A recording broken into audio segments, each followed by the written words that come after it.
Welcome back, brothers and sisters. I am Braden. This is Langley Outdoors Academy, and thank you for stopping by. Alright guys, as you can tell, I am back home. I made it back safely to the Freedom Hut just in time to bring tonight's video. This content is something that we have got to talk about. Now you guys, I'm sure you're aware, the executive action or the rule from the ATF or the DOJ is coming down around the redefinition of frames and receivers. They're going after ghost guns. They're going to make that impact. The only difference and the only awkward thing about this is any impact that they make is only going to be on legal American citizens. It's not going to be on criminals.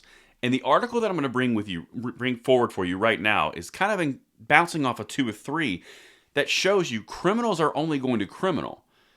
Everything that they're pursuing is not going to affect the intended target. It's going to have an unintended consequence of infringing upon other Americans' rights who did nothing wrong. I'm sure you guys have seen a lot in the news recently, ghost gun this and ghost gun that. Ghost gun captures are up off the charts. Ghost gun manufacturer, ghost gun dealer, warehouse, whatever you call it. They're really making this a big deal, and to be honest, it's a paper tiger. Check out this article. I've got everything I'm about to show you linked in the description box below, but I want to show you this because this is important to understand.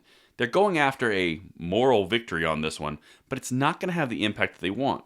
Check this out.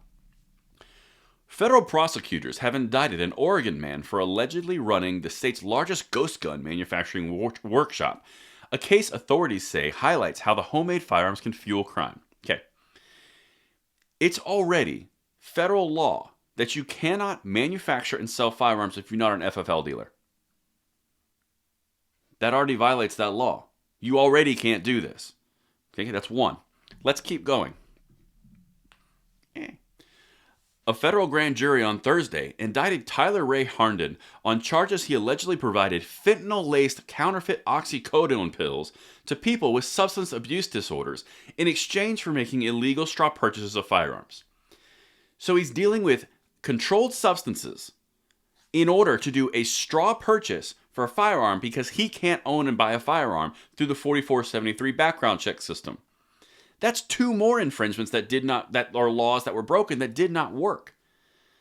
The point is, criminals find ways to criminal. That's what they do. This one guy, he's accused of making a ghost gun workshop and selling the firearms he's manufacturing, illegal. Selling fentanyl-laced counterfeit oxycodone pills, controlled substance, illegal. And trading those said pills for illicit firearms through straw purchases. Also illegal. All 3 of these are major crimes. Where were the existing laws that would have stopped this? They found a way around them, and that's what I'm going to show you at the end of this.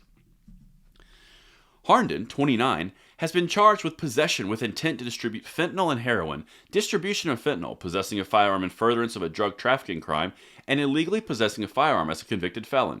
Wow. Prosecutors allege Herndon obtained weapons using straw purchasers, again another violation. Someone who buys a gun with the intent of passing it along to someone ineligible to possess a firearm because of previous criminal conviction. Completely circumventing existing gun control laws, okay? I'm going to keep going and I'm going to show you 1 or 2 more things. It's really important. Attorney General Merrick Garland announced last year the DOJ had initiated a process to update the federal definition of a firearm. That's when they're going to make hunks of metal into firearms. And related parts for the first time since 1968. The department is also seeking to update the definition of frame or receiver, which it said would close a loophole used by ghost gun manufacturers. Again, these criminals already blew past everything else in place. Maybe the problem might be the criminal, not the tool they're using. Just saying. Now, in addressing this part with the DOJ and the ATF and the 80% or the whatever percentage you want, if you change the definition of a frame to or a receiver to, well, now it can only be 79% compatible, well, okay, how far do you go until it becomes, oh, nope, you can't do hunks of metal because that could become a firearm. You see what I'm saying? It's just, there's so much of a gray area, it doesn't make any sense. Quote from Merrick Garland. Criminals and others barred from owning a gun should not be able to exploit a loophole to evade background checks and to escape detection by law enforcement, Garland said in a press statement last year. Like this exact example in Oregon. Like this example, because they went by and circumvented everything. Oh, yeah, it hurts. So here's the next thing. Let's say, hypothetically, they do everything perfectly. They do everything that they want to do, and criminals can no longer get PMFs, or personally made firearms. Let's just say hypothetically that's what they want and they can achieve it, which is impossible. 1. Here's the next thing. Have you noticed these articles coming out of New York City, out of other gun control states? Feds say Florence man 3D printed machine gun parts, sold them on Etsy. Ghost guns were made with 3D printed parts, NYPD said. Criminals are going to criminal no matter what you do. The only people that are going to feel the pain and the sting of these regulations are law-abiding Americans, because they're the only ones who listen to it. That's why I'm bringing this tonight. I know we hit on ghost guns frequently, but the idea behind it is what's so much more important than the actual thing itself, right? And that's what I've got for you guys. Let me know if I landed that plane correctly. Let me know what you think, and I will see you tomorrow morning on the bullet points. I'm Braden. See you later.